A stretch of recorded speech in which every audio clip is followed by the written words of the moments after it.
Novel Dua Bunga Setangkai karya Cawica episode 79. Informasi sang manajer. Keadaan kala itu cukup ramai, riuh orang yang membicarakan mengapa para pengawal dari perusahaan besar Wijaya Group bisa sampai di Restu 99. Tak hanya di sana, mereka dengan jumlah yang cukup banyak berpencar menyisir di setiap pertokoan maupun ganggang sempit di sekitar Restu itu. Aku telah membayar mahal kalian semua. Kenapa mencari satu orang saja tidak becus? Hanafi terus mengumpati para pengawal yang telah berkumpul di depannya, yang memberikan laporan bahwa mereka tak berhasil menemukan Insa dimanapun.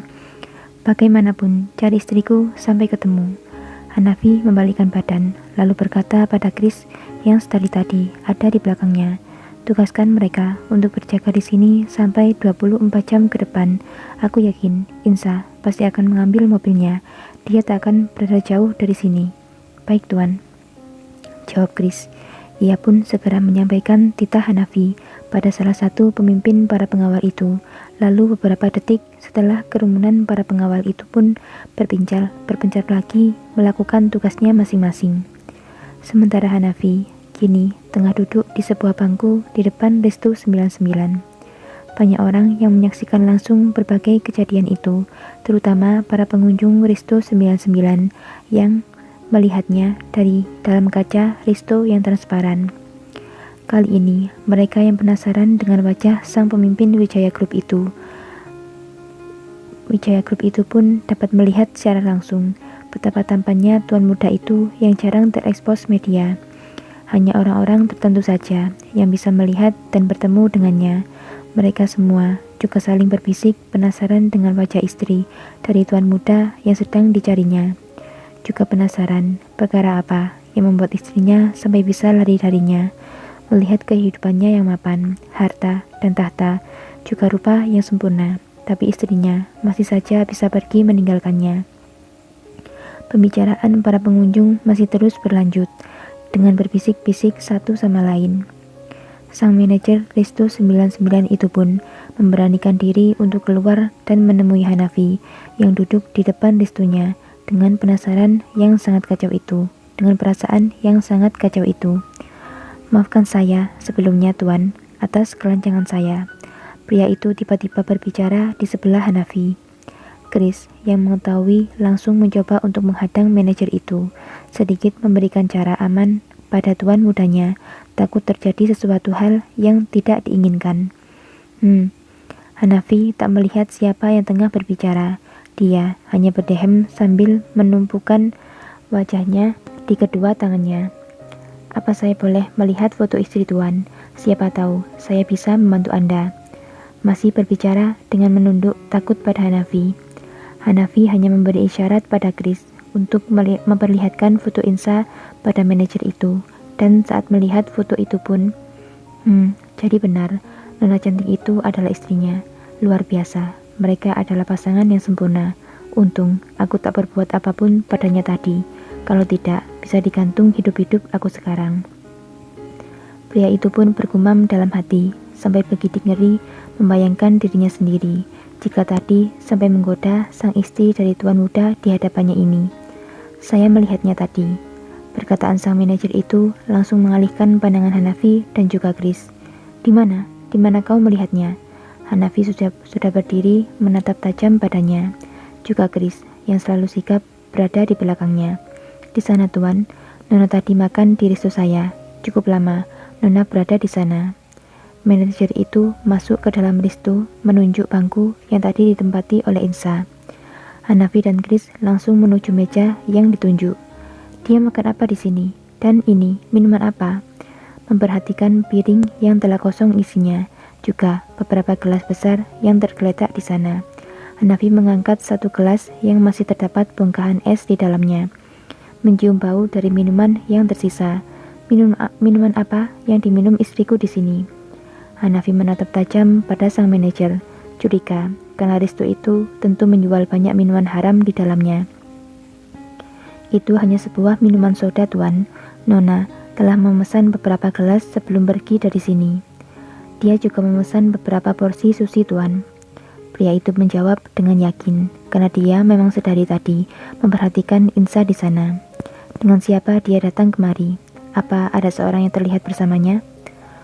Nona datang kemari sendiri, seorang diri, Tuan.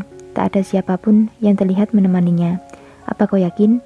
Iya, Tuan, saya yakin, karena saya memperhatikan Nona sejak ia datang ke sini. Manajer itu terlihat sedikit menutup mulutnya rapat, karena mengatakan yang seharusnya hanya menjadi rahasianya sendiri. Matilah aku, mulut sialan, kenapa kau tak bisa bekerja sama? Gumamnya dalam hati.